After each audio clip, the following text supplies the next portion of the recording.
I live in a very rural area on a small ranch that has been with my family since my grandfather. We are about 15 minutes from the nearest small town. When I say small, I really mean small.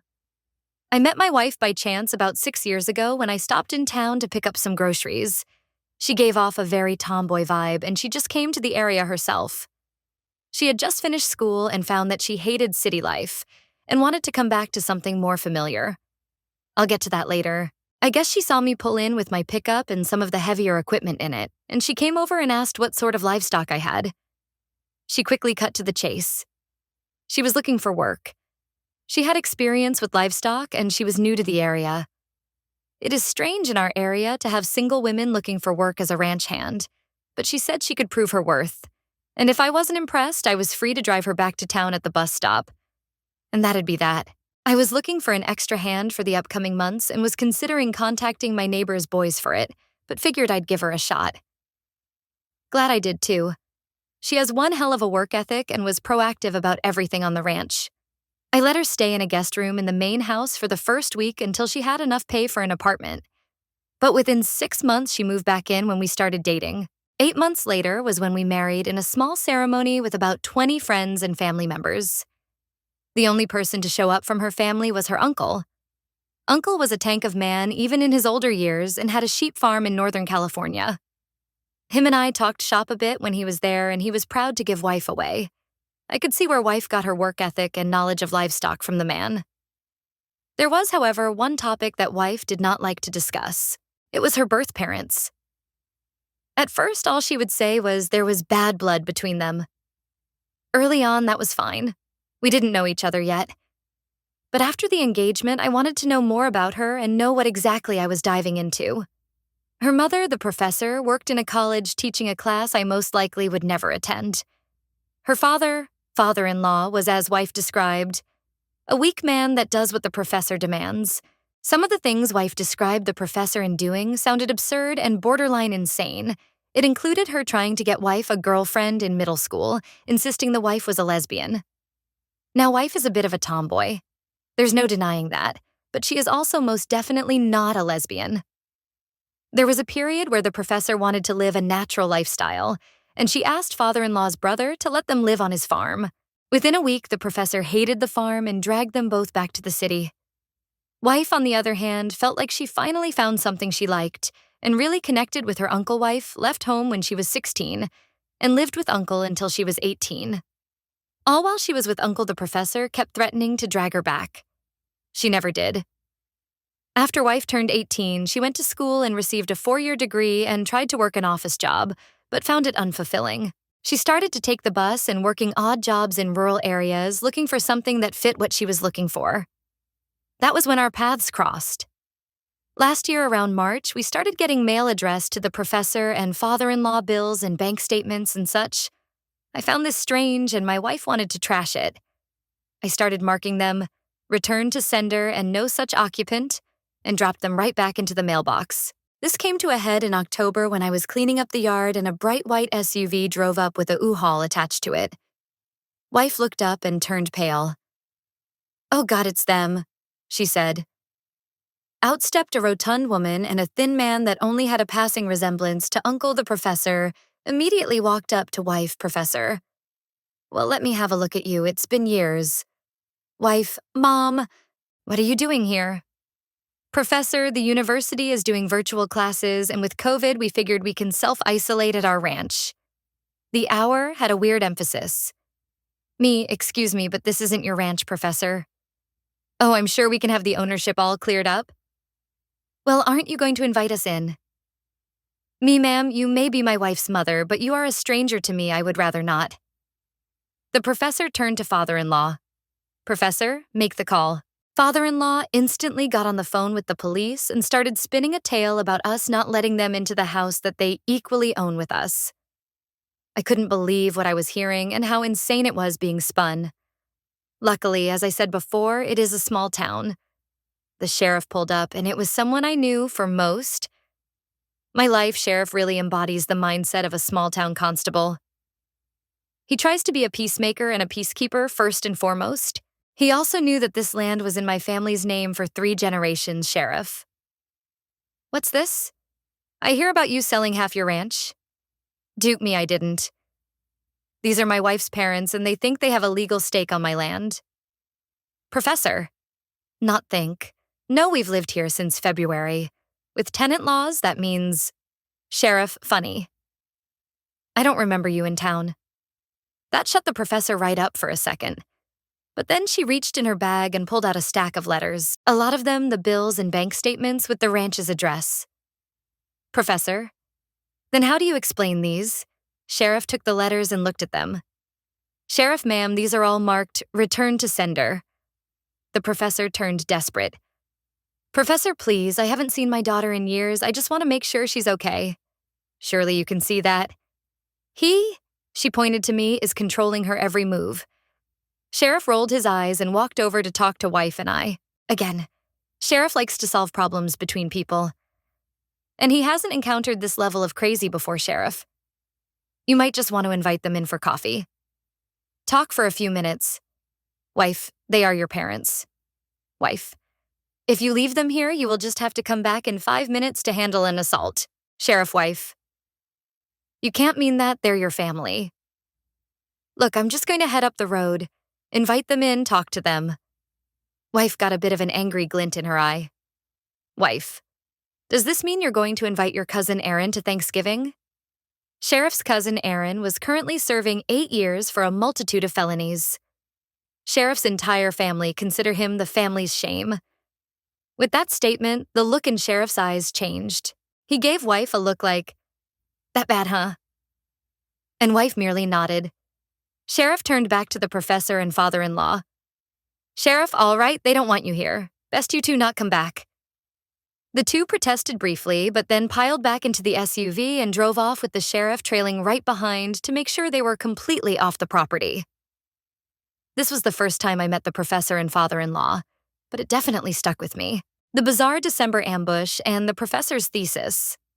I detailed earlier about how my wife's mother, the professor, tried a strange attempt to seize control of our ranch back in October. In December, it got crazier. Keep in mind, we live in a smaller town about an hour away from a major city, so it's not like we are totally in the boondocks. Our ranch is about 15 minutes from town by Farm Road, just to give you a lay of the land. I stopped into town to get some supplies, and by the time I was done packing up the truck, the professor tapped me on the shoulder. This time, she actually acted cordial. I chose to be curt. She basically begged me to at least listen to her for 5 minutes in the local cafe.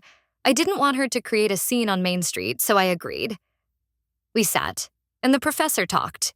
She claimed my wife was always confused about who she was, and that the professor and father-in-law had only her best interests in mind. I didn't want to yell, shout accuse, or throw anything back in her face. I was just waiting out the clock. She said my wife saw you coming and wedged herself into my life. At that, I did push back, and I said that I felt I was blessed to have her in my life. Hoo boy, those were the wrong words to use with this woman. Professor, what do you mean, blessed? Dukes? Pardon, Professor. You just said blessed. I put my head in my hands and just wished this was over. Everyone in the cafe looking at the two of us. The professor really projected her voice with the last sentence. Dukes, ma'am, if you're trying to win me over, I suggest you stop using vinegar. She sort of humphed at that statement, but she did become cordial again. She dug into her purse and pulled out a flash drive. She placed it on the table in between us. Professor Fine, this is all the proof you need. Take a look and I promise you will know the truth. I was dying on the inside from embarrassment from how my mother-in-law acted with people I do business with regularly, all watching. They will want to know what happened and why. Like I said before, it's a small town. I took the flash drive and left. I got back to the ranch where my wife was waiting, and she could instantly tell something happened in town from the pissed-off look on my face. I explained what happened in town and held up the flash drive. Wife looked confused by it. I certainly wasn't willing to plug this thing into a computer we regularly use, so I dug through a closet for an old Dell laptop that wasn't powered on in forever. We let it charge, turned it on, and flipped off the Wi-Fi. The last one was my wife's idea. We plugged the flash drive in, and there were stacks and stacks of PDFs. I am still not sure how to describe what was in them. It was I guess, journal. a college paper thesis, study with my wife as the subject. I'm not even sure what the point of it was or what the professor was testing on her own flesh and blood. It detailed her first playing with toy dump trucks when she was a child, to dressing in overalls during the brief time they lived with her uncle together. All of it cold detached, and as my wife put it, clinical. Wife was referred to as subject throughout. It was bizarre, and I'm still not sure what the point of it was. My wife looked disgusted at the PDFs and insisted we burn the drive, which we did in the fire pit. That was the last time we heard from the professor. My wife thinks more is coming. The professor, the uncle call. First, I want to say, wife is doing fine. She's more amused than scared or angry, but I can tell when she feels a need to be guarded. We did install a new camera pointed directly down at the gate, and I'm keeping it locked. I said in the comments we had a FaceTime call with my wife's uncle to see if we could get more insight last night. At first, her uncle gave very short answers. Stuff like, yeah, sounds like her, and sounds about right. He's very much a don't speak ill of others type of man. When I told him about the weird play for the ranch, he finally was willing to give a bit more information. Whoever predicted she attempted this in the past with his sheep farm, Gold Star. He said the professor was a big reason why him and father-in-law don't talk anymore. Wife's uncle's sheep farm was part of a much larger piece of land owned by my wife's grandfather. The grandfather had 3 kids, 2 sons and a daughter. The daughter went off to the East Coast and works a high-paying executive job of some type. She's also near retiring and was the oldest of the siblings. The grandfather split his property into 3 slices when he died. His daughter sold her part to uncle for almost nothing. She didn't want rural property, nor has she made a claim for it, and knew uncle wanted to keep the farm going. The other son, or my father-in-law, sort of kept ownership but gave permission for uncle to keep using it. That was until he wanted to go to an expensive university. He sold his part of the land to uncle for a good chunk of change. Uncle got to keep all of grandfather's land in one piece. In college, father-in-law dated the professor and then married. Uncle heard bits and pieces, but father-in-law just only called during Thanksgiving and his birthday, and that was about it for many years. A few years later, professor was in, as the uncle called it, a hipster phase, and heard about the farm. She didn't just show up, father-in-law asked. First, father-in-law knew what rural life was like. Professor didn't, uncle described it as the professor had a vision of waking up to a kale smoothie, digging up beets for lunch, and enjoying the sun the rest of the day.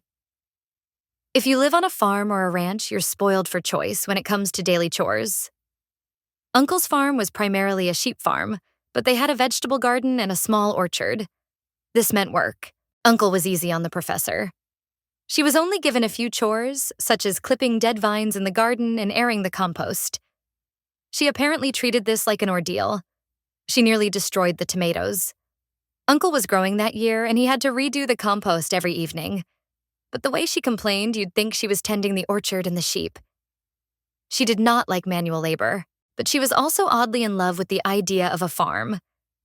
You can't have the joy without the pain, in my experience. Wife, on the other hand, took to it like a duck to water. She loved to check the fences, check the flock dole, out the feed, and tend to the small vegetable garden.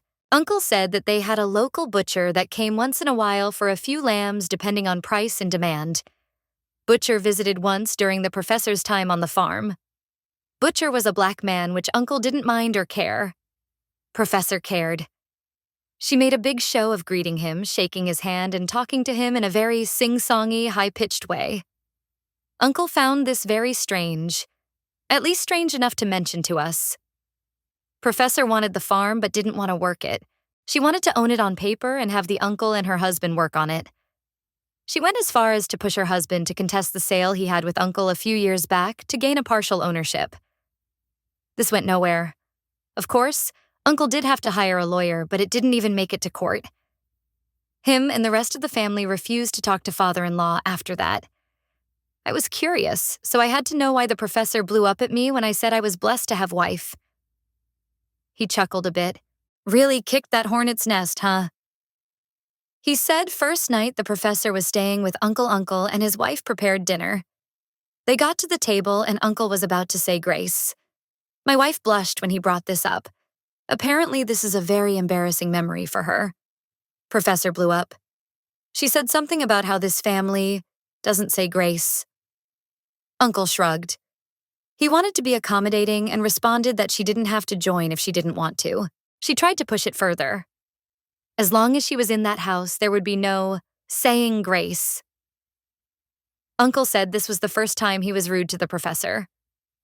He told her that there was no way a guest was telling him what he could and couldn't do in his own home. Apparently, the professor didn't think people in rural areas go to church or something. I don't know. After hearing about the sheep farm, I will get in touch with a lawyer. We'll see how that goes. How do you deal with public shame? I think I've said it before in an earlier post, but we live in a small town. My crazy mother-in-law, the professor, has made waves in just 2 appearances, one at our residence and another in town. What I love about small towns is that everyone feels like family and has everyone's backs. What I hate about small towns is that rumors start quickly. The sheriff from my first post is totally on our side and has done his best to make it clear to people who ask that it's not their business. The problem is wife and I. We try to enjoy being social in town. Before COVID, we went to church often and participated in potlucks. I hired my neighbor's boys for the summer several times to help around the ranch. We love being social. When the professor made a scene at the cafe in December, I could feel the eyes of the town on me. No one knows what happened, but they want to. I can feel it. They are too polite to ask, but not polite enough to not whisper. It's getting to us. The sheriff told me that last week the local pastor outright asked him what was going on with wife and her mother. Sheriff said the pastor felt there should be an easy solution. Sheriff nipped that into the bud. My wife's words had a stronger effect than we thought. Sheriff said it wasn't his business or the pastor's unless we asked for help. He did say to the pastor, and I'm remembering how the sheriff phrased it to me when he told me, "They're part of your flock. She, the professor, is the wolf, be a good shepherd." Even with that, I still feel the weird glances every time I'm in town. Scenes like the one in December aren't usual around here. Any advice? Professor in jail. Well, it finally happened. The professor and father-in-law are in jail. The circumstances are a bit strange as well, but we are glad there's a conclusion at least. 2 nights ago, the sheriff called us in the middle of the day. My wife picked up, and after a few minutes of chatting, she started laughing. She told me what the sheriff told her. It seems the professor and father-in-law decided they wanted to try to sneak onto our land. Why geez, I can't predict this woman. The professor decided that instead of trying to get onto the ranch from the farm road, which we have clear view of from the house, that her and father-in-law decided to park a little ways away and try to get onto our land via a neighbor's property. My neighbor to the east has a small orchard and is a hobby beekeeper. He doesn't get a lot of honey a year. And what he does, he shares or sells at the farmer's market. Field chickweed just started to flow here. So the bees were out. The professor apparently stumbled onto his bee boxes, and I mean literally bumped into one. The bees start swarming her, and either her or father-in-law got mad and kicked one of the boxes over. My neighbor keeps a sensor perimeter around his bee boxes in case of bears. So that went off. And he ran to his bee boxes to see 2 middle-aged people running around swatting at bees and yelling. Neighbor called the sheriff, and after about 20 minutes of the neighbor trying to smoke the bees and hosing them off, promptly pressed charges for the destruction of his bee box and trespassing. Apparently, there are additional charges for destroying a farm's agricultural capability. And since his bees are pollinators for his orchard away, the 2 went. Both were apparently covered in stings and are in county lockup now. Sheriff said the professor is trying to say the area the bee boxes are in were a public easement, and she had rightful access to the area. But for now, it's over. Everyone here is having a huge sigh of relief.